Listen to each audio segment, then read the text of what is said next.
반갑습니다. 중동부 친구들. 2월 22일 데일리 큐티 시간에 나오신 여러분들을 주님의 이름으로 환영하고 축복하고 사랑합니다. 월요일인데도 잊지 않고 하나님 말씀 보러 경험하러 나오신 여러분들을 진심으로 환영하고요. 우리 또 되게 짜릿한 시간, 하나님 말씀을 우리의 삶으로 초청하는 시간, 우리 삶 안에서 경험하는 시간 되었으면 좋겠습니다. 자, 그럼 전도사님이 기도하고 오늘 큐티 같이 시작했으면 좋겠습니다. 기도합니다. 사랑의 하나님 아버지, 한 주가 시작이 되었어요. 시작된 그 순간부터 끝나는 그 순간까지 주님과 함께 걸어가는 자들 되기 원하오니 오늘도 우리를 인도해 주세요. 예수님 이름으로 기도합니다. 아멘. 오늘 본문 말씀 누가복음 17장 11절로 19절 말씀이에요. 오늘로 이거 내일 큐티 보면은 시편이 나오거든. 잠깐 시편이 나오고 다시 누가복음으로 돌아올 거긴 한데 오늘로 누가복음이 잠깐 멈추게 됐어요.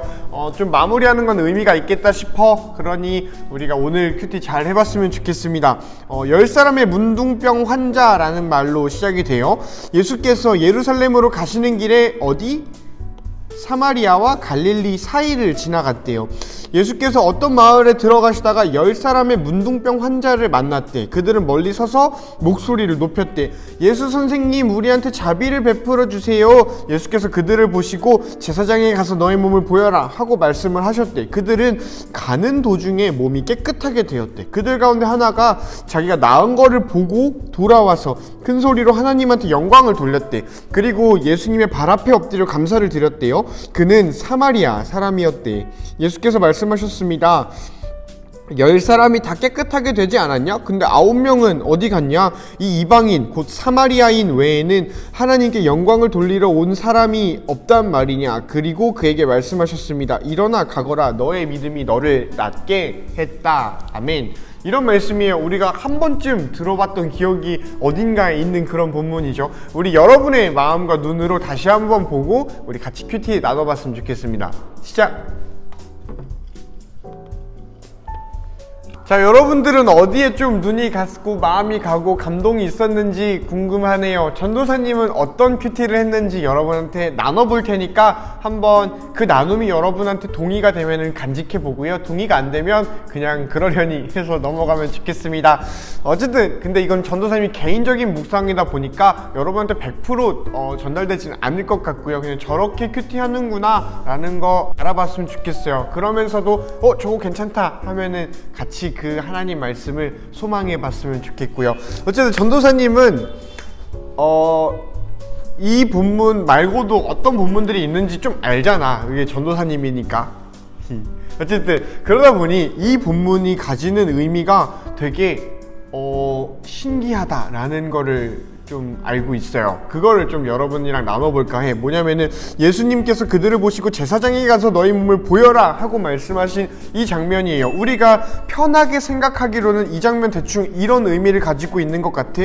예수님이 이미 병들어 있는 사람들을 그 제사장한테 보냈어. 그리고 보내는 길에 병이 나았으니까 그 예수님은 이 병을 낫게 하는 능력이 있는 예수님이라는 거죠. 물론 맞는 말이에요. 왜냐하면 그들이 가는 도중에 몸이 깨끗하게 되었다는 말씀이 나오니까. 그런데 이런 기적을 행하는 예수님 말고도 가지는 의미가 오히려 예수님이 그 병을 낫게 해주는 능력이 있다라는 것보다 더 대단한 의미가 전도사님이 있다라고 생각해요. 개인적인 묵상에서. 그게 어떤 거냐면 레위기 말씀이랑 다 있어요. 레위기 14장을 보면 어떤 게 나와 있냐면 이제 13장에서 14장까지가 이런 거야. 나병 그리고 혹은 문둥병 혹은 그런 좀 안 좋은 거에서 낫게 되는 상황에 대해서 나와요. 레위기에서. 그러니까 뭐 집에 곰팡이가 슬었을 때 그걸 어떻게 해야 될지, 사람의 피부병이 걸렸을 때 어떻게 해야 될지 이런 것들이 나와 있단 말이죠.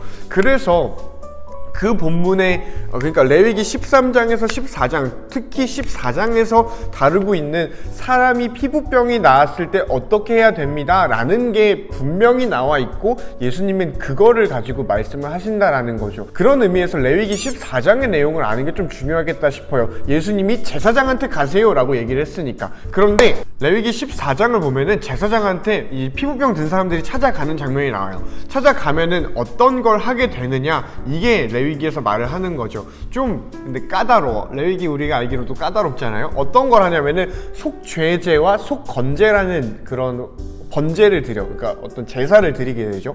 제사를 여드레에 걸쳐서 뭐 처음 이틀 동안은 이렇게 하고 그 다음 여드레까지 이렇게 하고 여드레가 될 때 곧 여덟째 날이 될 때에 속건제를 이렇게 속죄제를 이렇게 드리세요 라는 게 있어요. 제사장한테도 까다로운 어떤 절차들이 부여가 되고 환자한테도 되게 까다로운 것들이 부여가 돼요. 그러면서 레위기 14장은 이런 얘기도 해. 그런데 이렇게 제물 드릴 형편이 되지 않는 사람은 이렇게 하세요 라는 게 있죠. 이런 걸 보면은 나병이 들어서 피부병이 생겨서 제사장한테 찾아가는 사람은 되게 번거로운 절차들을 많은 시간과 돈을 들여서 제사장이랑 같이 이거를 이겨내야 되는 것들이 있었던 거예요. 그걸 정결규례라고 하는 부분도 없지 않아 있는데, 예수님이 지금 제사장한테 너네가 나병이 들었으니까, 너네가 문둥병이 들었으니까 찾아가세요 라고 얘기한 건 레위기 14장에 이런 절차를 밟으세요, 이게 유대법입니다 라는 거가 있겠다 싶은 거죠. 그런데 이 레위기 14장에서 말하는 정결해지는 이 과정의 시작은 뭐냐면은, 너희 형제 중에 누가 그런 걸 보면은 공동체가 그거를 제사장한테 데려가는 거예요. 그러니까 내가 돈이 많고 뭐가 많고 시간이 있어도, 여드레가 여유가 있고 뭔가 해도, 제사를 다 드릴 돈이 있더라 해도 병든 나를 제사장에게 누가 데려가 주지 않으면 나는 그거를 시작할 수조차 없는 거야. 그러니 유대 공동체에서, 이스라엘에서 시작이 되는 건 뭐냐면, 이 병고침의 시작이 되는 건 뭐냐면, 제사장한테 같이 가자, 제사장한테 가자 라고 말하는 누군가가, 공동체가 그렇게 아픈 사람, 몸이 아픈 사람을 이끌어주는 누군가가 있어야 되는 것, 이게 시작이었겠다 싶은 게 있죠. 그리고 예수님이 한 것 뭐냐면, 그 시작점에 아무도 초청해주지 않는 그들을 너 제사장한테 가 라고 얘기를 해준 것이겠다 싶어요. 물론 예수님이 이 병 고쳐주는 능력이 있었다, 여기에도 많은 어떤 포인트가 있겠다만, 예수님이 이 사람들 문둥병에 걸려서 10명이나 문둥병에 걸려서 방치되고 있는 사람들을 제사장한테 보냈다라는 것,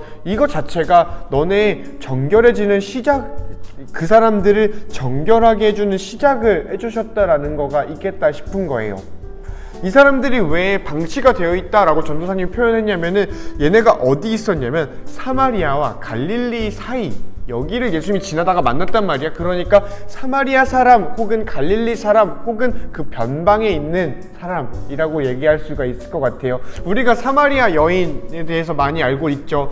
사마리아, 안 그래도 배척받는 사람들인데 그 안에서도 배척받는 사람이어서 되게 날 뜨거울 때 물 기르러 온 사마리아 여인이 있었어요. 사마리아라는 사람들은 그냥 유대인이 극혐하는 존재였던 거지요. 그러니 이 주변에 살고 있던 사람들, 유대인들이 기뻐하지 않는 사람들이었어요. 그런 사람들이 10명이나 모여서 나를 제사장한테 데려가주는 사람이 없어서 며칠 동안, 몇 년 동안 아파했던 그 사람들한테 예수님이 한 것 무엇이냐면은, 야, 너네 제사장한테 같이 가자, 제사장한테 가 라는 거였어요.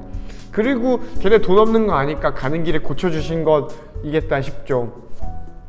뭔가 되게 설명을 해버렸는데, 전도사님은 이런 예수님의 레위기의 맥락과 구약의 맥락과 예수님의 말씀하신 것, 이런 거를 좀 보다 보면은 예수님이 진짜 여기서 되게 강한 포인트를 두신 것, 그거는 걸어가는 길에 나병이 나은, 문둥병이 나은 그런 기적보다, 그런 사람들을 거들떠도 보지 않던 사회에서 야, 너네 제사장한테 가 라고 말씀해 주신 어떤 초청의 메시지가 아니었나 라고 전도사님은 좀 생각이 들어요. 그러다 보니 우리 예수님, 내가 믿는 예수님, 우리가 함께 믿는 예수님, 가장 소외되어 있는 사람들, 야, 너네는 치료받을 자격도 없어 라고 해서 버려지고 있는 사람들한테, 아니야, 너넨 존귀하니까 같이 치료받자, 정결해지자 라고 말씀하시는 분이 아닐까 라는 생각이 들었어요. 그래서 그런 예수님을 닮아가는 내가 되고 싶다라는 게 전도사님 개인의 묵상이었고요. 그리고 더 나아가서 우리가 잘 알고 있는 이 본문이 나오죠. 10사람이 너네 10사람이 갔는데 왜 9명은 안 오고 너 사마리아 사람 1명만 오니? 너 왜 다른 애들은 어디다 두고 너만 왔냐? 라고 말씀하신 예수님의 장면이 있죠. 그리고서 이렇게 말씀하세요. 일어나 가세요. 너의 믿음이 너를 낫게 했습니다. 라고 말씀을 하시는 게 있어요. 여기서 예수님이 믿음이라고 표현한 게 있어. 전도사님이 좀 앞뒤 다 자르고 이렇게 얘기를 할 수 있을 것 같아요. 예수님이, 그 사람이 뭘 했길래 예수님이 너의 믿음이 널 구원했다 라고 하셨을까를 생각해보면 좋겠다 싶은 게 있어요. 그러니까 우리가 생각하는 어떤 믿음의 행동들이 있어. 믿음의 뭔가 담대한 도전, 뭔가 믿음의 사람, 이런 것들이 있는데, 오늘 이 사마리아 사람은 무엇을 했길래 예수님이 너가 믿음이 있구나 라고 말씀하셨을까에 대해서 생각을 해보면 좋겠다는 거지요.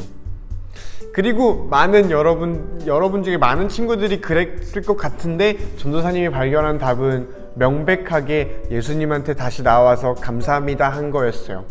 감사를 표현한 것, 이것도 중요한데 예수님한테 다시 나아왔다라는 것 자체가 감사인 것 같아.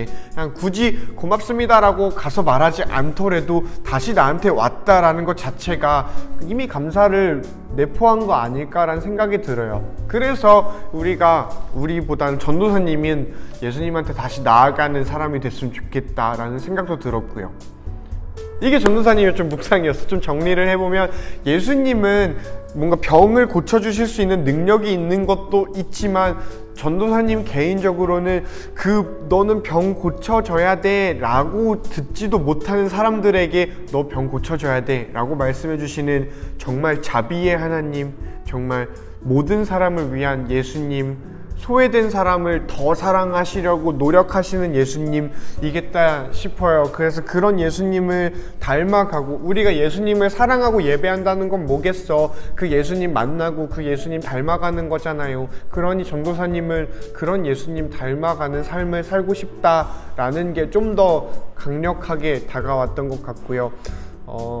그렇다고 이웃 이렇게만 사는 것보다 예수님한테 다시 돌아가는 삶, 내가 오늘 받은 은혜에 대해서 하나님께 다시 감사하고 예수님한테 다시 나와서 예배하는 것이 전도사님 삶에서 되게 지켜져야겠다. 우리 공동체, 여러분의 삶에 그런 게 좀 도전되었으면 좋겠다라는 어떤 큐티가 묵상이 있었어요.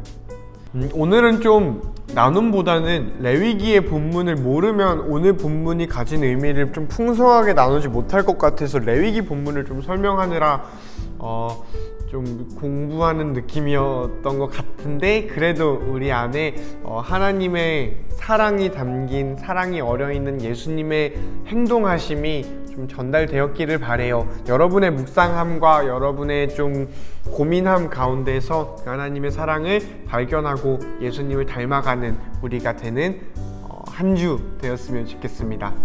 안녕.